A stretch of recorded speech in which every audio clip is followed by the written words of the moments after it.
Ali estava a minha querida terra, esperando que eu desse o primeiro passo para tocá-la. Já solto por eles, dei um passo e toquei na relva do campo. Dei outro. Estava fora da nave. Quando completei os 10 passos recomendados por ele, parei e devagar fui me voltando, esperando ver a partida da nave. Mas qual nada. Ali não se encontrava mais nave alguma. Olhei para o horizonte com esperança de avistá-la. Também não vi nada.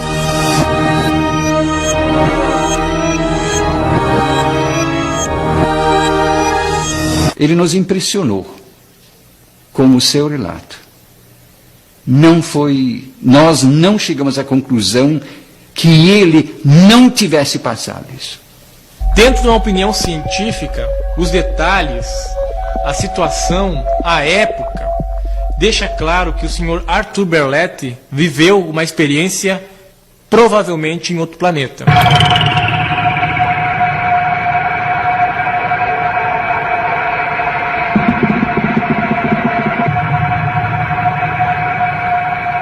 Mas ele ficou um eremita, alguém que se recolheu para o seu mundo. Até o pai, tanto que até o pai ficou quieto, não falou nada por um bom tempo, porque ele sabia que o pessoal não ia acreditar. Isso nos traz uma mensagem que existe no universo, né? E pode existir muito mais de pessoas já bem mais evoluídas do que nós. No entardecer de 14 de maio de 1958, a pacata vida do jovem Arthur Berletti, um tratorista da prefeitura da cidade de Sarandi, estaria para ser profundamente modificada. Naquele dia, Arthur iria viver uma experiência extraordinária.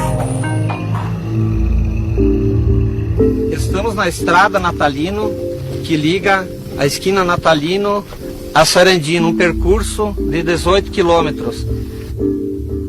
Vinha eu de regresso do interior, já a caminho de Sarandi. E eram mais ou menos 19 horas.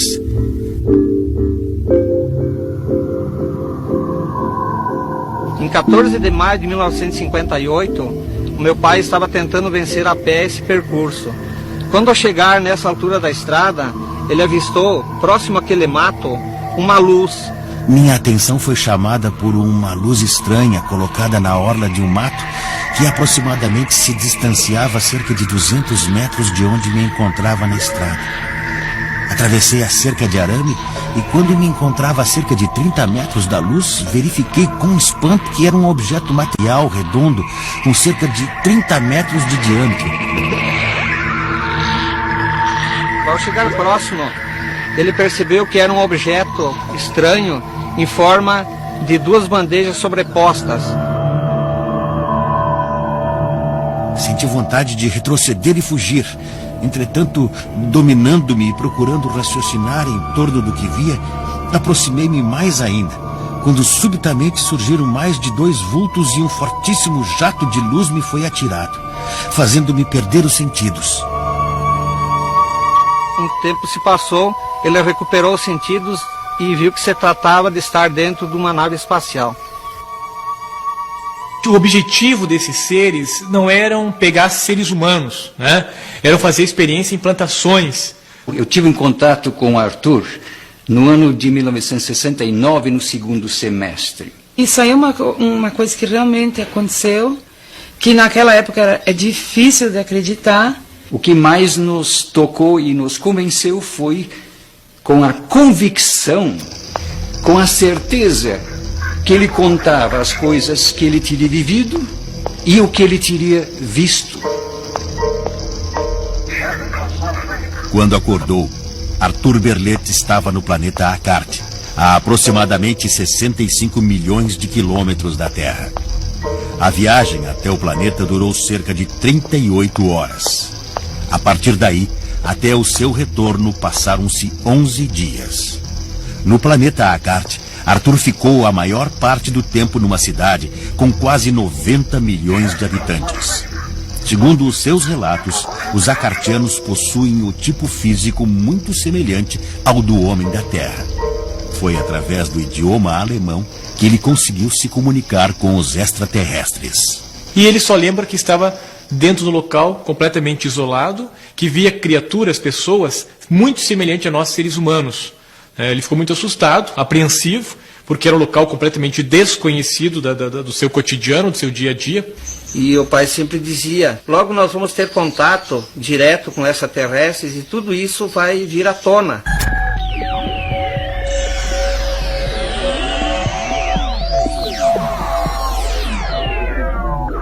Um acartiano, cujo nome era Acorc, serviu de anfitrião e guia para Arthur durante todo o tempo da viagem. Arthur manteve contato com tecnologias e avanços na área social, econômica e política, que, segundo ele mesmo, equivaleriam a séculos de evolução se comparados com o que se vivia na Terra de 1958. Vale lembrar que, oficialmente, a primeira viagem espacial do homem foi em 1969, rumo à Lua. Então, qual é o planeta que os senhores têm em mira? Ele fez uma cara azeda e retorceu os lábios e por fim disse: eu me desgosto ter que lhe contar, mas como o filho do sol me pediu para fazê-lo, tenho que fazê-lo. Antes ele continuar, eu, louco de medo que ele dissesse que sim, perguntei: por acaso os acartianos estão planejando invadir a Terra? Não é este o termo exato, mas é realmente na Terra que esperamos resolver este nosso problema.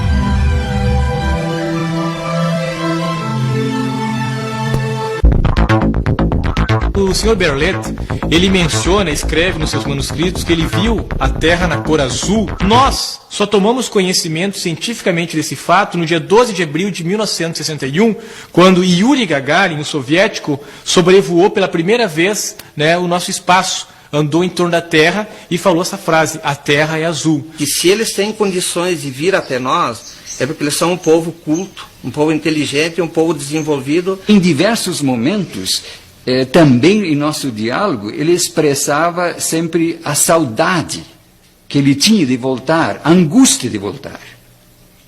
Ele relatava essas pessoas e aquele planeta como um planeta de muita paz. Após 11 dias, Arthur foi devolvido ao planeta Terra. Ele foi deixado muito perto do local da abdução, ou seja, do sequestro pelos alienígenas. Em casa, Arthur ficou isolado e trancado em seu quarto por dias, até que resolveu narrar a sua experiência para os seus familiares. Imediatamente, Arthur começou a escrever. Foram 422 páginas que se tornaram um livro, publicado em 1967. Com o surgimento do livro, a imprensa começou a discutir, trazer mais à tona esse assunto, Então as pessoas começaram a ver de outra maneira, de outro modo. Ufólogos vieram a Sarandi entrevistar, então isso foi caindo nos ouvidos da população. Nos dias que tinha a lua, que tinha a estrela, que era um dia claro, que tinha aquele céu assim, sabe, que aparece todas as estrelas do mundo. Esse dia, então, nós dizíamos assim: pai, vamos sentar lá na frente. E daí nós pedíamos: pai, como é que é lá em cima, pai? Daí o pai começava a explicar, e nós olhando para cima, olhando.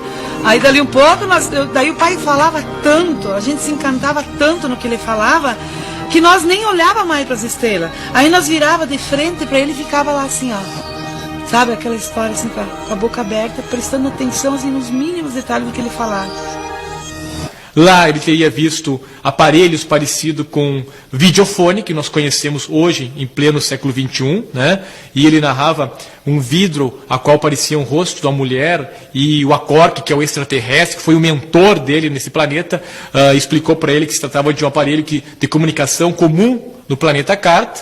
O Sr. Arthur Berlet descreve que as naves nesse planeta, todas elas funcionavam com energia solar. Outro fato interessante é que ele fala que a metrópole, a cidade, era uma cidade que tinha mais de 90 milhões de habitantes. E os prédios possuíam pequenas marquises onde pousavam as naves. Na história do Sr. Arthur Berlet tem muitos fatos científicos que ainda não foram esclarecidos, que a gente não tem ainda conhecimento total. E um desses fatos veio a público agora no dia 18 de maio de 2003, quando a NASA fotografou do planeta Marte, através de uma sonda norte-americana, o planeta Terra. E a imagem que mostrou foi o centro sul-americano, o Golfo do México e a América do Norte. Isto o senhor Arthur Berlet já tinha narrado em 1958, quando ele viu, através de um funil, a qual ele descreve, que evidentemente poderia estar dizendo um telescópio, né? Mas a linguagem dele usou um funil, quando a Cork apontou esse funil para a Terra e ele pôde ver nitidamente o planeta Terra, a parte sul-americana, a América Central, inclusive o Golfo do México, com todos os seus detalhes. E ele frisa que viu isto nitidamente. Só que esse fato, que pela primeira vez o ser humano tomou conhecimento dessas imagens, foi agora no dia 18 de maio de 2003, através de uma sonda norte-americana que está fotografando a planície marciana. No caso dos acartianos, eles conseguiram o sistema de abolir o dinheiro. Todo mundo trabalha e todo mundo participa.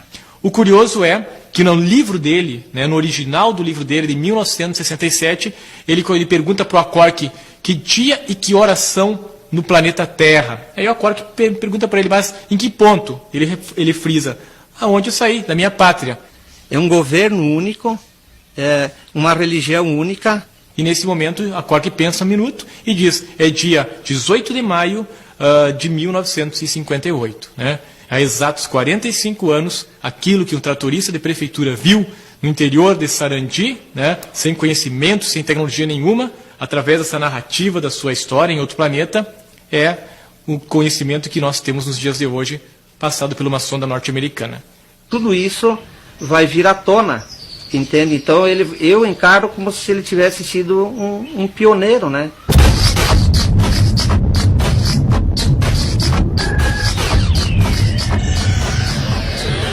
E quando na nossa confissão de fé nós testemunhamos, creio em Deus Pai Todo-Poderoso, eu sempre imaginava que o nosso Deus seria muito pequeno se ele fosse um Deus só desse nosso mundo. E é por isso que ele me abriu a visão e eu diria, nós vamos descobrir realmente que o mundo vai além daquilo que nós enxergamos. Em 1958, havia na Terra umas poucas dezenas de bombas. Hoje, temos milhares delas prontas para disparar a qualquer momento. Em 1958, 1/10 da população da Terra passava fome. Hoje, 1/3 passa fome. Onde quer chegar o homem da Terra? Você sabe? Então responda, porque eu sei, mas não posso responder. Minha abdução ufológica por extraterrestres ocorreu na noite de 14 para 15 de dezembro de 1983, a mais ou menos uns 6 quilômetros da cidade de Chapecó, no estado de Santa Catarina. Eu devo ter ficado entre 10 e 11 horas no interior daquele objeto. Apareceu uma mulher de pequena estatura. Ela apresentou-se como sendo Kabbalah, mensageira do mundo de Agali, e que vinha em missão de paz. Ela me passou uma mensagem para ser